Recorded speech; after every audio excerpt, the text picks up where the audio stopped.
Listen up, there's an alien spaceship popping up from underground, and it's not just any ship, it's a colossal one. From afar, it resembles a huge dung beetle on stilts. Oh, the tripod robot stops quietly, as if awaiting something. The onlookers popped up, next crane like they were at a concert. Of course, something's about to go wrong, and then the tripod robot lets out a sneeze. It's like a bull roaring, and aliens clearly pack some punch. Combining lasers and magic, it's a wizarding battle against robots. Once hit, it disintegrates instantly, leaving just Yo. What a scene. So once turned to ash, and buildings become collateral damage. Thankfully, Tom Cruise miraculously dodges, but when he gets home, he looks like he rolled into it, and the kids are thinking he's just trying to escape the mess. The kids rush over, asking what happened, while Tom rushes to the bathroom to dust himself off as if he's prepping for a beauty pageant. No time for talk. He has kids' pack, grabs his treasure bedside safe with sci-fi guns from under the bed, strapped to his waist. Clearly, leaving the city is wise. Tom takes the kids to a repair shop at a leisurely pace. Gets in the only repaired car. The boss thinks Tom's joking and doesn't care. The kids, however, are terrified and speechless at what follows. No time for explanations. Tom floors it and zooms away, glancing back in the rearview mirror as the town fades away in a slow-motion movie moment. He urgently tells the kids to duck, then floors it as the world behind him collapses. Of course, Tom can't bother with it right now because the highway is packed with frantic evacuees. Tom's car is the only one moving. He dares not ease off the gas amidst the apocalypse. Humans are scarier than aliens.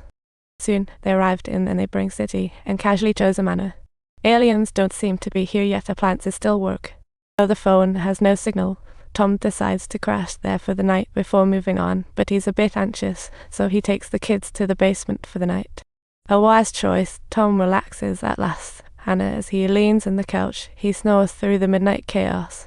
Suddenly, jolted awake by thunder outside, they hear wind and crashes as if the apocalypse were this easy.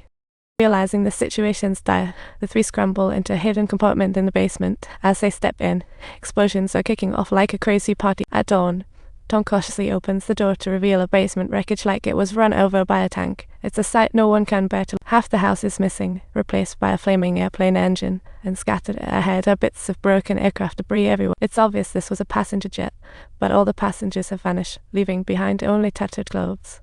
Amid the wreckage, Tom stumbles upon after a short talk.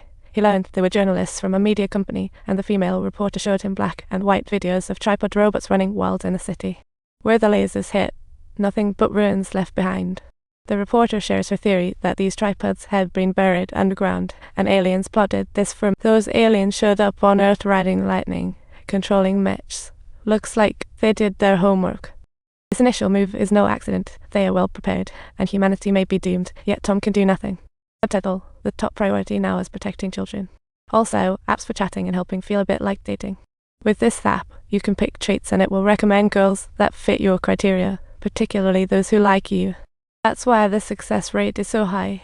It's not just mechanical matching. It brings those you like right to your like magic. Exclusive link is pinned in the comments. Go check it out. It could just help you dodge alien hunters. Poor Bessie causes trouble. Tom tells him to handle things quickly en route. But Bessie just won't listen, and soon he's regretting it when the little girl discovers a terrifying truth. Corpses floating down from above, but in a flash, more bodies float by like a macabre parade, leaving the girl speechless. Tom scoops up Bessie just in time to prevent her meltdown, but before he knows it, after calming his daughter, his son charges straight towards the soldiers. Robbie frantically waves to block tracks. Soldiers curse him. Tom rushes to drag him back. Robbie's anger flares. Father-son conflict goes public. With aliens threatening, he wants to join the army. As a dad, Tom can't bear seeing his child hurt in a fight with aliens. After their spat, neither side speaks, but the escape continues until they reach the city's edge by evening. Ahead, a mass of evacuees appears, all trudging along on foot, thanks to the alien situation, leaving everyone carless. At this point, Tom's little car draws attention, and it quickly becomes a hot spot full of desperate faces. Some plead with Tom for a ride, others want to know how he fixed his car, but Tom barely dares to reply. Outside, tensions explode like a volcano. People start banging on the car, and someone even climbs onto the hood. They shake Tom's car wildly, glass shatters. Both are dragged out by the mob. Naturally, the end result. Tom gets punched, while opportunists dive into the chaos, seizing a spot in the car. Finally, Tom shows backbone, realizing the soft fear the hard fear the desperate. But then, a cold gun barrel aimed at Tom's forehead. To avoid angering the opponent, Tom reluctantly drops his gun, watching the gunman drive away, unaware that others have taken it. Without their car, strangely enough, the three escape the dire situation. The sound of gunfire mixes with cries and screams, revealing the raw truth of humanity in this post-apocalyptic chaos.